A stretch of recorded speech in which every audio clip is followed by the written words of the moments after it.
मैनपुरी से खबर। समाजवादी पार्टी के सांसद डिंपल यादव ने आज पार्टी कार्यकर्ताओं के साथ एक महत्वपूर्ण बैठक की। बैठक के बाद पत्रकारों से रूबरू होते हुए उन्होंने चुनाव आयोग, आगामी बजट और फिल्मी जगत से जुड़े विवादों पर बेबाकी से अपनी राय रखी। डिंपल यादव ने कहा कि चुनाव आयोग की निष्पक्षता पर लगातार सवाल उठ रहे हैं। उन्होंने जोर देकर कहा कि लोकतंत्र की गरिमा बनाए रखने के लिए इलेक्शन कमीशन को पूरी तरह पारदर्शी और निष्पक्ष तरीके से चुनाव संपन्न कराने चाहिए। ममता बनर्जी को समर्थन। पश्चिम बंगाल की मुख्यमंत्री ममता बनर्जी द्वारा लाए जा रहे महाअभियोग के मुद्दे पर उन्होंने स्पष्ट किया कि पूरा विपक्ष एकजुट है और इस मामले में ममता बनर्जी का पूर्ण समर्थन करेगा। सोमवार को होने वाली बजट चर्चा पर बोलते हुए सांसद ने कहा कि इस बार का बजट पूरी तरह निराशाजनक है। उन्होंने आरोप लगाया कि आम बजट में आम जनता के लिए कुछ भी नहीं है। वेब सीरीज घोस्ट पर विवाद। वेब सीरीज घोस्ट का पंडित से जुड़े विवाद पर उन्होंने सवाल उठाया कि ऐसी फिल्में और सीरीज भाजपा सरकार के कार्यकाल में ही क्यों आती हैं, जिनसे किसी विशेष जाति या समुदाय की भावनाओं को ठेस पहुंचती है और उन्हें अपमानित होना पड़ता है। चीन और आत्मनिर्भर भारत भाजपा की नीतियों पर प्रहार करते हुए उन्होंने कहा कि एक तरफ सरकार आत्मनिर्भर भारत का ढिंढोरा पीट रही है, वहीं दूसरी तरफ चीन के साथ व्यापार में लगातार बढ़ोतरी हो रही है। ये सरकार की कथनी और करनी के अंतर को दर्शाता है। एफआईआर को लेकर के आपने अधिकारियों से वार्ता की है, क्या दिशा निर्देश दिए हैं? हमने यही कहा है कि बूथों को मजबूत करिए और जो डिलीट वोटर जो साजिश के तहत वोटर डिलीट कर रहे हैं भारतीय जनता पार्टी के लोग, उसमें बहुत ध्यान देने की जरूरत है। और जिस तरह इलेक्शन कमीशन का रवैया रहा है वो एक तरफा भारतीय जनता पार्टी की तरफ रहा है, जहाँ इलेक्शन कमीशन को निष्पक्ष होके सभी प्रक्रियाओं को कराना चाहिए।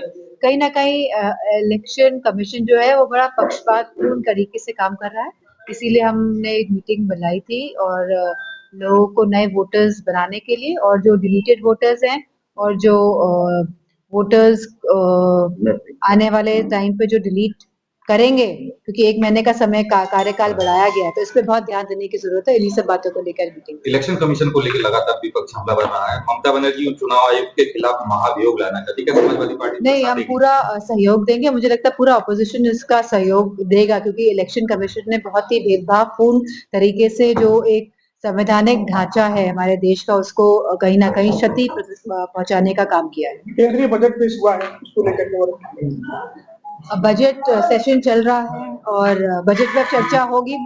मंडे से है चर्चा होने का, और जो बजट है मैं समझती हूँ बजट में कुछ भी, क्योंकि अभी सरकार वाला चुनाव नहीं था, सरकार बनाने वाला, तो किसी भी तरह का बजट में कोई भी वेलकमिंग डिसीजन नहीं दिखा है सरकार की तरफ से। मध्य वर्ग लोगों के लिए कुछ भी नहीं है, और पूरी टोटालिटी में अगर देखेंगे तो बजट में इस बार के कुछ भी नहीं है। भारतीय जनता पार्टी ने कोई भी ऐसा कार्य नहीं किया है जिससे कि बजट आने की जो खुशी होती है लोगों के बीच में, परिवारों के बीच में, वो दिखाई दी। सरकार जो है ना, लगा पंडित नाम की फिल्म आई जिसका काफी विरोध हो रहा है। कौन सी? घूसखोर पंडित, जिसका काफी विरोध हो रहा है। लखनऊ में एफआईआर भी दर्ज कराई गई है। इसमें और कोई नहीं बोला, लेकिन मायावती जी का जरूर आया कि इस तरीके से ब्राह्मणों को टारगेट नहीं करना चाहिए। ये देखा गया है कि भारतीय जनता पार्टी की जो सरकार आई है, ये बहुत ही संगठित तरीके से सोसाइटी यानी कि समाज में डिवीजन यानी कि भेदभाव कैसे बनाए, इस कार्य में लगातार लगी रहती है अपनी वोट बैंक की राजनीति के लिए। तो कहीं ना कहीं, क्योंकि ये इनका शासन, उसमें अगर हम देखेंगे तो डायरेक्टर कौन है, इसमें भी ध्यान देना पड़ेगा। उसके में जो किरदार निभा रहे हैं वो कौन एक्टर्स हैं जो किरदार निभा रहे हैं। तो मैं समझती हूँ इस तरह की, वो भी ज्यादातर ब्राह्मण ही है। ये सब देखना पड़ेगा, और इन्हीं के सरकार में ही ऐसी फिल्में क्यों आती हैं, सवाल इस बात पे भी होना चाहिए। मैडम, जो चाइनीज मांझा चलता है जिससे कई लोगों की पतंग उड़ाने के दरमियान घटना हुआ, उसमें राष्ट्रीय अध्यक्ष अखिलेश यादव ने ट्वीट किया, जो पतंग पीछे के घर पे आके गिरा है उसमें कहीं ना कहीं चीनी मांझा लगता है। अब ये घंटे पहले राष्ट्रीय अध्यक्ष जी ने किया है। ये तो है कि चाइनीज के खाली मांझा जो इतना खतरनाक है, जहाँ पे किसी को भी कभी भी क्षति पहुंच सकती है। हमने देखा कि किस तरह कभी एक युवा की जान गई है, गला क्या कटा, गला कटा, हाँ है ना, गला ही कटा था। हाँ, नहीं पक्षियों की, और ये चाइनीज मांझे आखिर आ कहाँ से रहे हैं? जिसकी सरकार है, ये जिम्मेदारी तो सरकार को लेनी पड़ेगी। और खाली चाइनीज मांझे नहीं आ रहे हैं, पूरा हमारा देश में न जाने कितना चाइना से सामान आ रहा है। पूरी सरहदें तो खुली हैं इस तरह के सामान के, और जो अभी जो ट्रेड डील साइन हुई है यूएसए की, अगर इसमें हम गौर करेंगे तो न जाने कितने हजारों लाखों करोड़ों रुपए की डील साइन हुई है, और जहां पे हम लोग यूएसए से खाद्य पदार्थ का हम लोग आयात करेंगे, और वो भी बिना किसी शुल्क के, कोई जीरो टैरिफ पे।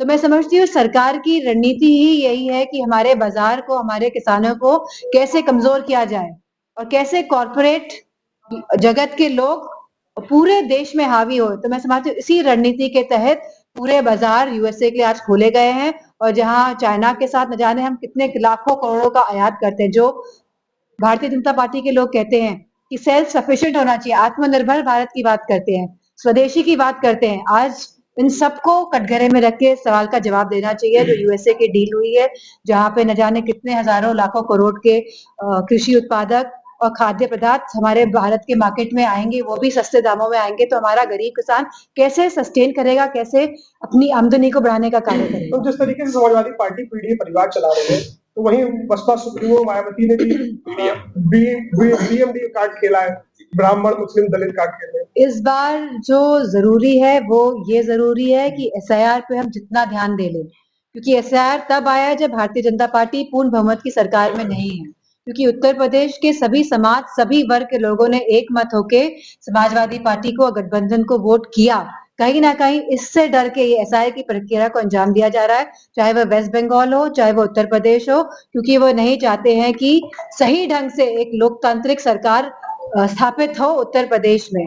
तो मैं सभी से यही कहूंगी कि आप अपना वोट बनाइए, क्योंकि यह भारतीय जनता पार्टी के लोग नहीं चाहते हैं कि संविधान ने जो हमें वोट का अधिकार दिया है उसको भी कहीं ना कहीं छीनने का साजिश कर रहे हैं। मैडम, वेस्ट बंगाल में कांग्रेस ने ऐलान किया है कि अकेले चुनाव लड़ेगी, वो किसी के साथ कांग्रेस पार्टी ने। मैं समझती हूँ कि पिछली बार जब 2024 के चुनाव हुए थे, तब वेस्ट बंगाल में सभी पार्टी अपने आप चुनाव लड़ी थी और चुनाव परिणाम अच्छे रहे थे, ऐसे कोई निराशाजनक परिणाम नहीं रहे थे। तो मुझे पूरी उम्मीद है, और क्योंकि मैं वेस्ट बंगाल अभी खुद ही होके आ रही हूँ, कि ममता बनर्जी पूर्ण बहुमत की सरकार वेस्ट बंगाल में बनाएंगी, क्योंकि वो वहाँ की बहुत ही लोकप्रिय नेता है, वो लोगों के बीच में रहती है, और मेरा पूरा मानना है कि टीएमसी वेस्ट बंगाल में सरकार बनाने जाएगी। संसद भवन में विवाद हुआ है, तो कई सांसदों ने, कौन सांसद ने इस्तीफा दे दिया? कई सांसदों किसी ने किया गया।